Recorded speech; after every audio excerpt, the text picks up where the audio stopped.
Hello everyone! Welcome back again to my YouTube channel, and for today's video, may isa po akong loan application sa inyo na i-share, which is, shinare din po ito sa akin ng kapatid ko. Alam nyo ba, nakautang po siya sa isang loan application ng 6,000 pesos. Natuwa naman siya guys kasi yung 6,000 pesos, na-receive niya po yun ng buo. Bali, binawans lang daw nga. Is transfer fee siya GCash. At ito yung pinakang highlights talaga ng kwento natin guys. Alam nyo ba, doon sa pinagkakautangan niyang loan app na yun, na overdue na po siya. Like almost 2 to 3 months ata sabi niya. And then, tumawag daw sa kanya yung loan application na yun at pinapabayaran sa kanya without interest guys. Bali, tumawag sa kanya yung agent ng application na yun and pinapabayaran sa kanya yung loan application without the interest, which is napakaganda talaga ng application na yun ha. Ito daw ay hindi rin nang haharas sa kanya, panay text lang at remind lang po sa Gmail na ito nga, overdue ka na. And this time nga po, yung nakautang siya ng 6,000 pesos, na overdue naman po siya ng halos 8 months ata or nasa isang taon na halos. So, sobrang tagal na rin guys. Hindi niya na rin alam kung ilang buwan siyang overdue dito sa application na to. At guess what? Talagang walang harassment po. At ito rin yung gusto kong i-share sa inyo guys. Dito guys, magbabayad na po siya after ilang months. Kung pagka-overdue niya, magbabayad na siya sa application na to. At let's see kung mapapautang pa siya ha. Kasi biruin mo, 8 months or more than, hindi niya na rin talaga tanda sa sobrang tagal. Tignan natin guys kung makakapag-reloan pa rin siya dito guys. Anyway, bago natin sabihin yung application, syempre, kung di ka pa nakasubscribe dyan sa aking YouTube channel, kindly click the subscribe button, turn on the notification bell. At ito na guys,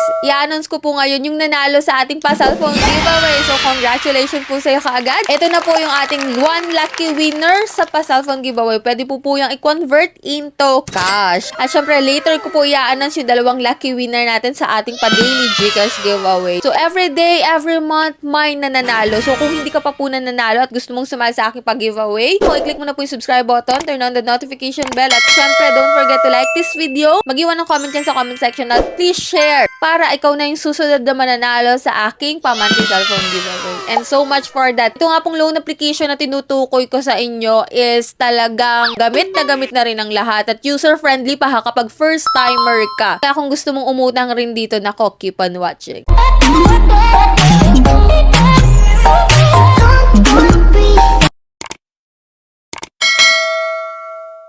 So, konting pabitin muna tayo guys. So, disclaimer, bago tayo mag-start, hindi po ako agent at di ko po nipromote tong application na to. At the same time, hindi rin po sponsored tong video na to. At ito na nga guys, yung application na inutangan ng kapatid ko na naka-receive siya ng 6,000 pesos. Pinautang pa rin siya kahit ilang months siyang na-overdue is si Tala. Sobrang babait din po talaga ng agent dito. Biruin mo, tumawag pa para pabayaran yung inutang without interest. Tinanggal pa talaga nila para makapagbayad lang yung kapatid ko. Which is talagang papasana all ka na lang talaga. If ever may mga overdue kayo dyan sa mga loan application, nako, tinatawagan pa rin ba kayo? Ganito rin ba kabait na nagte-text lang or nag-i-email lang sa inyo, reminder lang. So, anyway, sana all na lang tayo kay Tala, no? And ito nga guys, 6,000 pesos naman yung currently loan niya dito kay Tala. And ito, babayaran niya na nga ngayon after how many months. At check natin guys kung mapapautang siya dito guys. So, bali shinare niya sa akin yung mga screenshot ng pagbayad niya dito kay Tala. Meron po ditong current balance na 6,100 pesos. So, nakalagay dito late. And kung makikita mo din dito, yung total service fee ng 6,000 pesos is nasa 26.22%,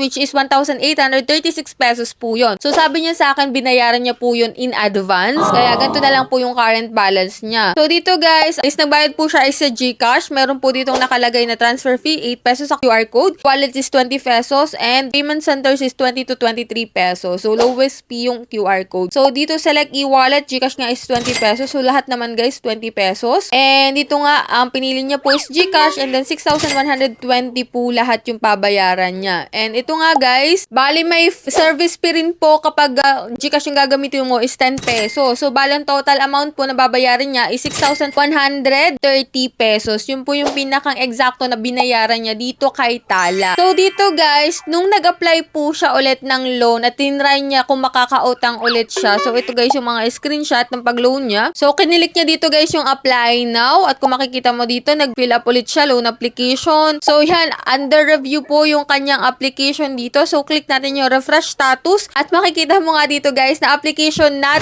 approved. So, this time guys, after ng ilang months na pag-overdue niya, hindi na po siya nakaloan dito kay Tala. So, bali guys, pangalawang beses niya na kasi to guys. Hindi ko rin sure kung pangalawang beses o mas marami pang beses na pinagbigyan siya ni Tala kahit na overdue na siya dito guys. And dito nga 6,000 yung pinakang last niya, hindi na po siya na-approve. Kaya if ever man, nagbabalak pa rin kayong mag-reloan dyan kay Tala o wag niyong pabayaan yung inyong credit standing, wag po kayong magpa-late payment, wag po kayong magpa-overdue kasi sayang naman guys. Sobrang babait po ng agent nila at bibihira ka makakita ng mga ganyang loan application guys na ilang buwan na overdue tapos sobrang babait pa nang naniningil sa'yo tapos tatanggalan pa ng interest para makapagbayad lang o saan ka pa guys. So ingatan nyo po ang mga account nyo dito kay Tala if ever man na meron kayo. So this time nga na-conclude natin guys na hindi na siya napautang. Kaya wag po kayong magpapa-overdue, magbayad kayo on time sa mga inuutangan natin para magkaroon tayo ng good credit standing guys. So para maka-reloan tayo or maka-loan din tayo sa ibang loan application. So that's it lang yung ating vlog for today and hoping ako guys nakakuha kayo ng lesson dito sa sharing natin ngayon sa ating vlog. And hoping din po ako guys na dapat kapag utang tayo sa online loan application, matuto po tayong maging responsable